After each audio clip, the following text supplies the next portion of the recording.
My 32F wife, 30F of 4 years, is overteaching our kids, 2 and 4M. Everything is either a learning experience or an opportunity to learn a skill. I feel like I'm living in a children's workbook and I can't anymore.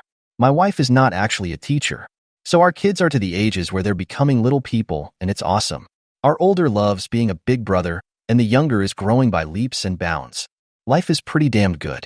Except we can't go out of the house without it being a completely out of control learning experience or an opportunity for skill building. The best way to illustrate this is through examples. The other day we're at the grocery store. The older boy is walking, the younger is in the shopping cart. We have like 10 or so things to buy. And there's my wife to our older son, who we'll call John, I guess. John, can you count how many items are in the cart? What line should we go in? Do we need to wait our turn? Is it our turn yet? Oh look, it's our turn. What do we do with our things? No, we don't put them on the desk. That's not called a desk. It's called a check stand. Can you say that word, honey? Check stand, what's the person we pay called? Can you read his name? This thing is called a credit card. Do you know how it works? On and on and on and on. Everyone in that damn line was rolling their eyes and giving me sympathetic looks.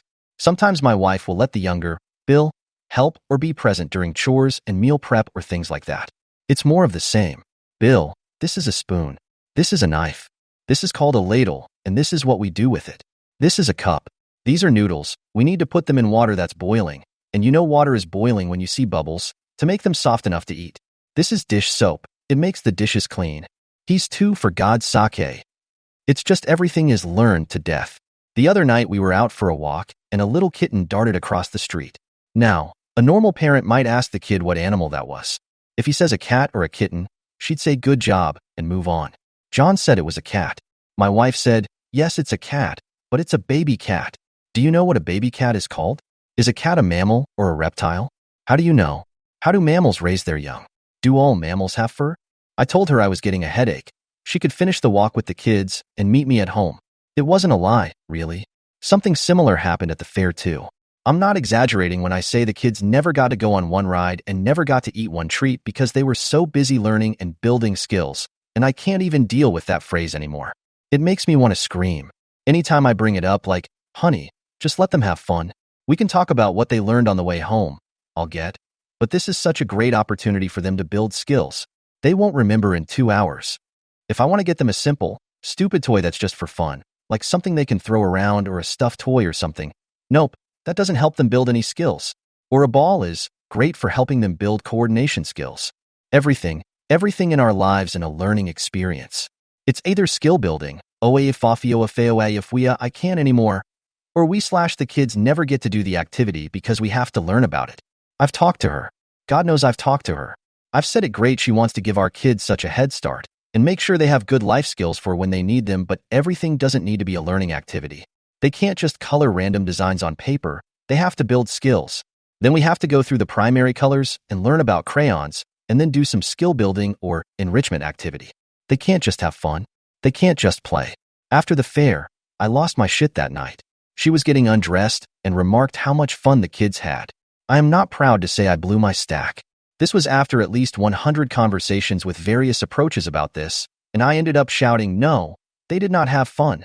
They didn't get to ride the Ferris wheel. They got a physics lesson. They didn't get to eat deep-fried anything. They got a nutrition lesson. They didn't get to play games. They got a counting lesson.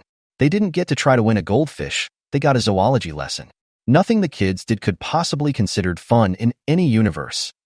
And now I'm an apathetic father leaving her to do all the teaching when they're my kids too. I'm at the end of my rope. It's not like I never want them to have learning experiences. It's not like I never want them to do anything educational. But they need to just be fucking kids sometimes too. And she thinks she's making learning fun when nothing is fun anymore. And I can't listen to any more of these buzzwords like skill building and enrichment and everything repeated 50 times to the kids, or I'm going to lose my ever-loving mind. Help me, Reddit. TLDR, my life is an elementary school classroom. My kids never get to just have fun because they always have to learn. Apparently that makes me a terrible father. Wife won't even entertain my opinions on the matter. Who do I do? Update 1. I didn't mean to completely abandon this post. I just had no idea it would blow up like it did, and by the time I got home from work, there were more comments than I could possibly answer. Thank you, everyone. To answer some questions I saw, the kids are bored to death. Bill, being only 2, Isn't super verbal, obviously, but John has asked on more than one occasion why we can't do what we came for, basically.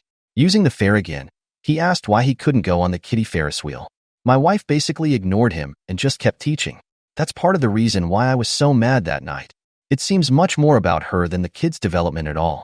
I talk to my sons a lot, or at least I try to. I can't really bring up anything without my wife coming in and teaching or suggesting we do something else to build some skills. I feel like she's actually getting in the way of my own relationship with my kids.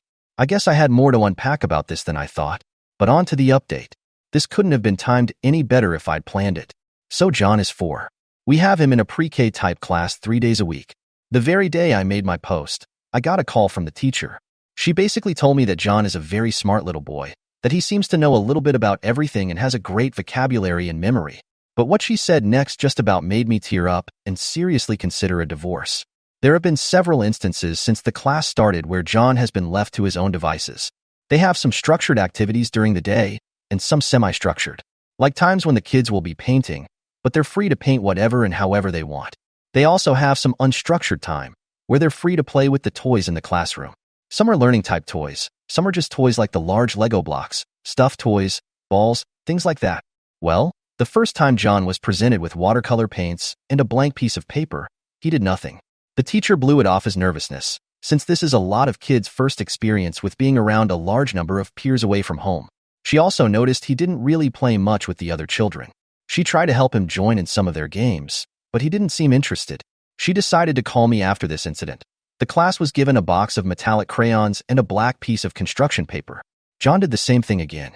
The teacher came over and asked him what he'd like to draw. He said he didn't know. She gave some suggestions like his favorite cartoon character, if we have a cat or a dog to draw as pet. If we didn't, draw a cat or a dog he might like to have, draw a space alien in a spaceship, and he still said he didn't know what to draw. After a few more suggestions from the teacher, John apparently looked at her and said, "I just don't know what skill I'm supposed to learning." Like I said, I nearly broke down. I guess I never put it together. I should have, but I never did. And I'm as much at fault for that as my wife is for this whole thing. My sons have no social skills. They have no creativity. They have no imagination. They don't know that sometimes the purpose of fun is to have fun because they've never been exposed to it. I kinda hate myself for not extrapolating this. So basically, we're raising walking encyclopedias with no personality. They aren't actually building any skills at all. I have a feeling they'd learn to hold crayons and draw by the time they're old enough to leave the house.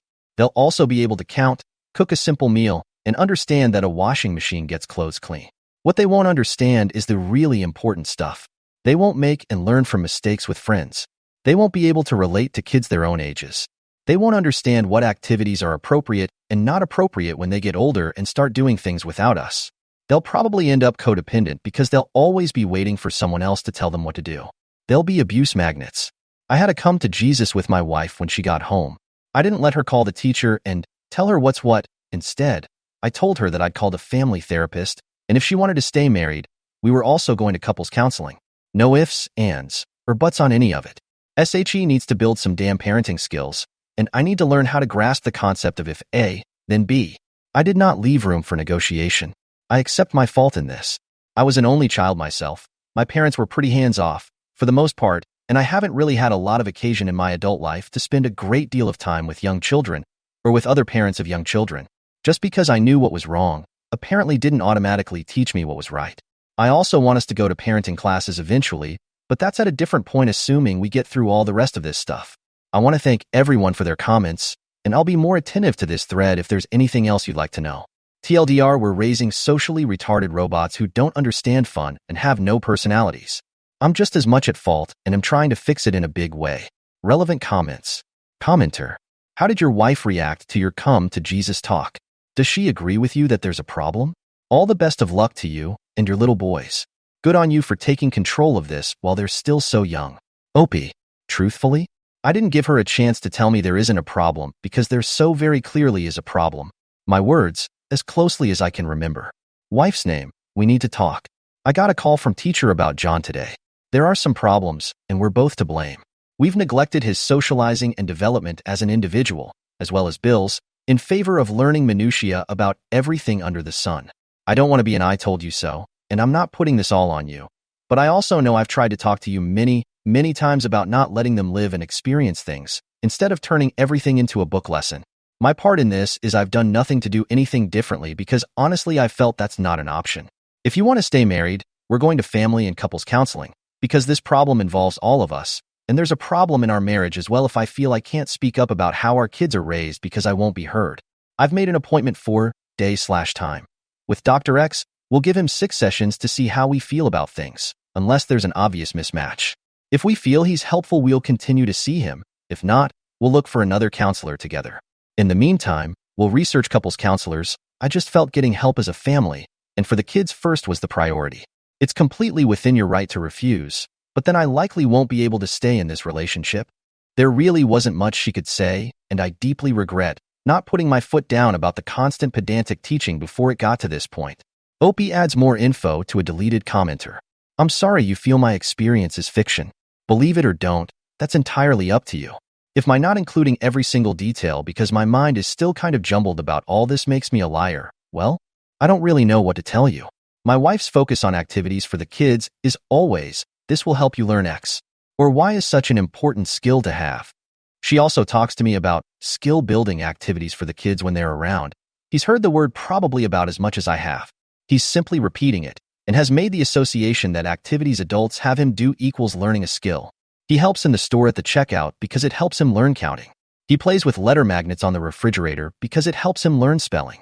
He paints because it helps him learn his colors.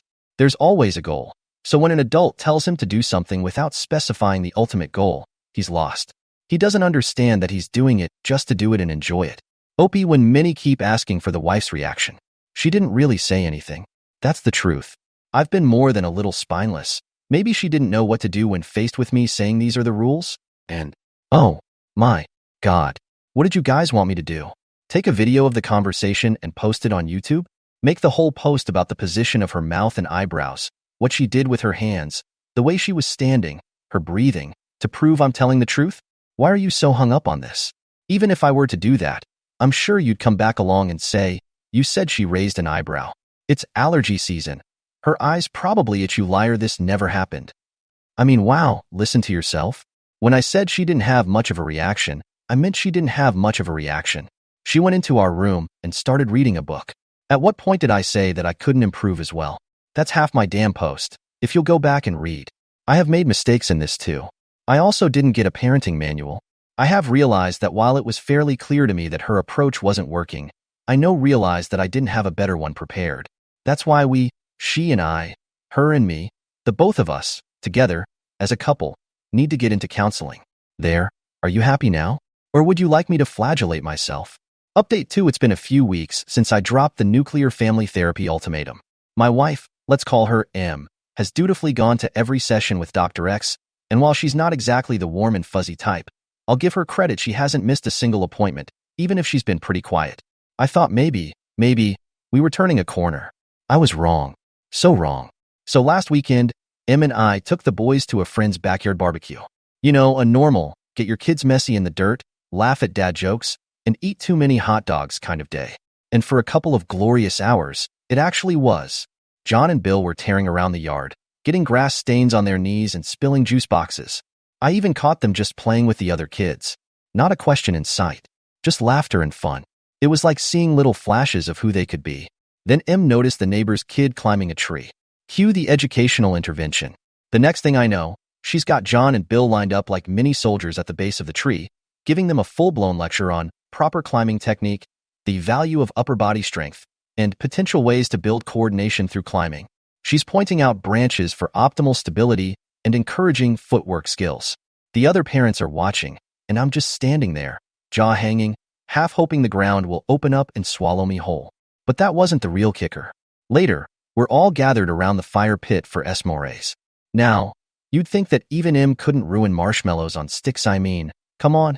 But nope. She saw it as a prime opportunity for a lesson on thermodynamics. She's holding Bill's hand, saying, "Now, Bill, you see, heat transfers through the stick. The sugar caramelizes. Do you know what caramelization is?" And Bill, bless his heart, just wants to eat his damn marshmallow. He's squirming in her grip, practically chanting, "Can I eat it? Can I eat it?" Finally, John looks her dead in the eyes and goes, "Mom, is this just for fun or another learning thing?" The other parents tried so hard not to laugh, but I couldn't even be mad at them. John had unknowingly become the voice of every kid at that barbecue. Later that night, after we got the boys home and into bed, I took him aside and asked her, point blank, "Do you even see what's happening here?" She just stared at me like I was the one acting unreasonable. "I'm helping them learn to engage with the world," she said, arms crossed, dead serious. "They're going to be so prepared." At this point, my brain was screaming. Prepared for what? A pop quiz in fun anatomy? I tried one last time to explain that our boys are turning into pint-sized robots who don't know what fun is. And then she looked me straight in the eye and said, "Maybe you just don't see the value in their future the way I do." It hit me then. Em is in some kind of race, and I don't know what for or who against, but it's definitely not me or our kids. I went to bed that night with the most bizarre feeling in my gut, like I just signed up for a life that has a syllabus and a final exam, but no joy.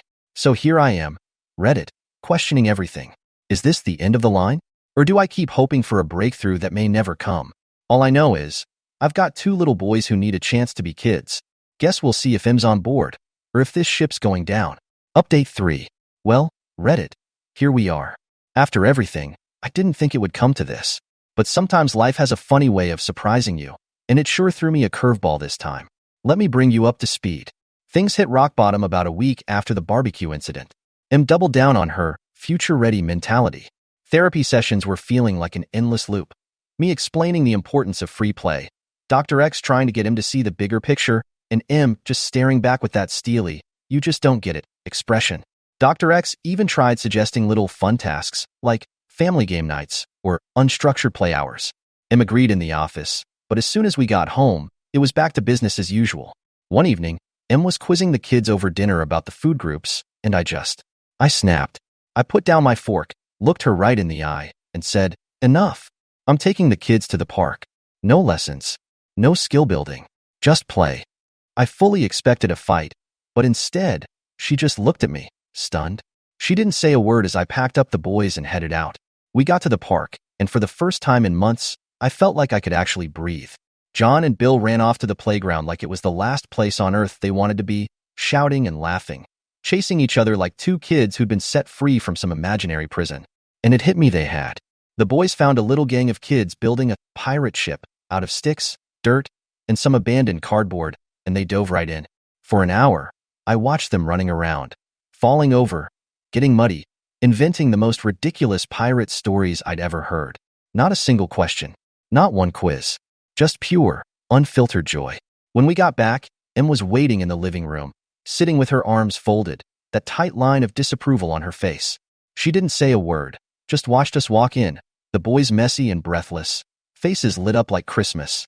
Later that night, after the boys had crashed out, I sat her down. "Look at them," I said, pointing to their muddy little shoes at the door. "They were happy, Em. Really, truly, kid-level happy. I didn't hear one single question or rule from you. And they had the best night they've had in months." She stared at me, and for a second, I thought I saw something soften, but it was gone as quickly as it appeared. "I just want them to be ready," she said. "I don't want them to struggle like I did." And there it was, the reason she'd been so relentless. I had no idea, but apparently Em had struggled a lot as a kid. In school, with friends, with fitting in. She never felt like she could keep up, and it had stuck with her entire life. But here's the thing, I don't think she realized that in trying to prepare our kids for her past, she was robbing them of their present. In that moment, something in me shifted. I'd been fighting for my kids, yes, but now I realized I'd also been fighting for myself. For my own belief that life was supposed to be enjoyed, not just survived. And if I was going to give my kids anything, it was going to be that.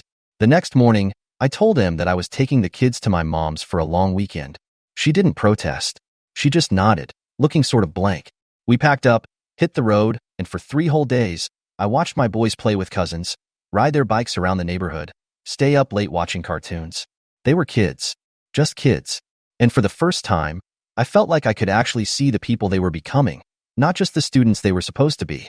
When we got home, Em was waiting with her bags packed. She said she needed space. She didn't yell, didn't cry, just told me she wasn't sure we wanted the same things in life. And in that moment, I knew it too. So she left. Just like that. I don't know if she'll be back, or if she'll find some way to let go of her past and meet us in the present. But I know one thing. My boys deserve to laugh, to get muddy, to build terrible stick pirate ships and eat marshmallows without a science lesson. It's just me and the boys now. I don't know what's next. Maybe Em will come around. Maybe she won't. But I've decided that from here on out, our lives are going to be about balance, about learning and living. And while I don't know what that future looks like exactly, I do know this. We're going to have fun getting there.